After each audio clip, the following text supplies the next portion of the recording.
Item ಯಾವುದೇ ಇರಲಿ try ಮಾಡಿ ಆಚಿ ಚಿಕನ್ ಮಸಾಲಾ. ಚಿತ್ರದುರ್ಗ ಜಿಲ್ಲೆಯಲ್ಲಿ ತಡರಾತ್ರಿ ಮಳೆಯ ಅಬ್ಬರ. ವರ್ಣನ ಅಬ್ಬರಕ್ಕೆ ಸರ್ಕಾರಿ ಶಾಲೆ ಸಂಪೂರ್ಣವಾಗಿ ಜಲಾವೃತವಾಗಿದೆ. ಓಬಣ್ಣನಹಳ್ಳಿ ಗ್ರಾಮದ ಸರ್ಕಾರಿ ಶಾಲೆ ಜಲಾವೃತವಾಗಿರೋದು. ಚಿತ್ರದುರ್ಗ ಜಿಲ್ಲೆ ಚಳ್ಳಕೆರೆ ತಾಲೂಕಿನ ಓಬಣ್ಣನಹಳ್ಳಿ ಶಾಲೆಯ ಆವರಣದ ತುಂಬಾ ನಿಂತಿರೋದು ಮಳೆ ನೀರು. ಇಡೀ ರಾತ್ರಿ ಸುರಿದ ಭಾರಿ ಮಳೆಗೆ ಶಾಲೆ ಜಲಾವೃತವಾಗ್ಬಿಟ್ಟಿದೆ. ಸ್ಕೂಲ್ ನಡೀತಾ ಇಲ್ಲ, ಈಗ ಸಮ್ಮರ್ ಹಾಲಿಡೇಸ್ ಇದೆ, ಬೇಸಿಗೆ ರಜೆ ಇದೆ, ಹಾಗಾಗಿ ಮಕ್ಕಳಿಗೇನು ಸಮಸ್ಯೆ ಆಗಲ್ಲ. ಬಟ್ ಇದೇ ಥರದೊಂದು ಸಿಚುವೇಶನ್ಸ್ ಇತ್ತು ಅಂತಂದರೆ ಈ ಇಡೀ ಮಳೆಗಾಲ ಕಳೆಯೋದು ಹೆಂಗೆ ಹೇಳಿ ನೋಡೋಣ.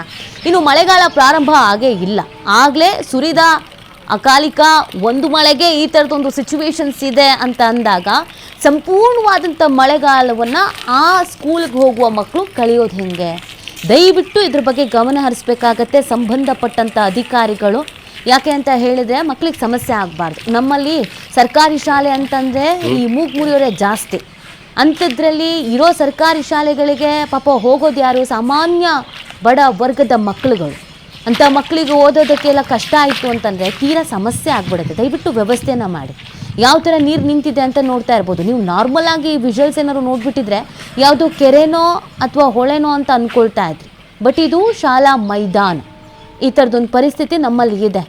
ಪಾಪ ಮಕ್ಕಳಿಗೆ ತೀರಾ ಸಮಸ್ಯೆ ಆಗುತ್ತೆ ಇದು ಮಳೆಗಾಲದಲ್ಲಿ. ಈಗಲೇ ಎಚ್ಚೆತ್ಕೊಳ್ಬೇಕು. ಈ ಮೈದಾನಕ್ಕೆ ನೀರು ಬರದೇ ಇರೋ ಥರ ಏನು ಮಾಡಬೇಕು, ಏನು ವ್ಯವಸ್ಥೆ ಮಾಡಬೇಕು, ಮಣ್ಣು ಹೊಡಿಸ್ತಿರೋ ಅಥವಾ ಈ ತಡೆಗೋಡೆ ಥರ ನಿರ್ಮಾಣ ಏನಾದರೂ ಮಾಡ್ತಿರೋ ನೋಡಿ ಅದಕ್ಕೆ ಸಂಬಂಧಪಟ್ಟಂತೆ ಏನು ಮಾಡಬಹುದು, ಏನು ಆಪ್ಷನ್ಸ್ ಇದೆ ಅನ್ನೋದನ್ನು. ಶಾಲಾ ಆವರಣದ ತುಂಬ ನೀರು ನಿಂತು ಬಿಟ್ಟಿದೆ. ಇದು ಚಿತ್ರದುರ್ಗ ಜಿಲ್ಲೆಯಲ್ಲಿ ತಡರಾತ್ರಿ ಮಳೆ ಅಬ್ಬರ. ಇನ್ನೂ 3 ದಿನ ಭಾರಿ ಮಳೆ ಆಗಬಹುದು ಅಂತ ಹವಾಮಾನ ಇಲಾಖೆಗೆ ಎಚ್ಚರಿಕೆ ನೀಡಿದೆ. ಸೊ ಕೆಲವು ಕಡೆಯಲ್ಲಿ ಯೆಲ್ಲೋ ಅಲರ್ಟು, ಕೆಲವು ಕಡೆಯಲ್ಲಿ ಆರೆಂಜ್ ಅಲರ್ಟ್ ಘೋಷಣೆ ಮಾಡಿಬಿಟ್ಟಿದ್ದಾರೆ.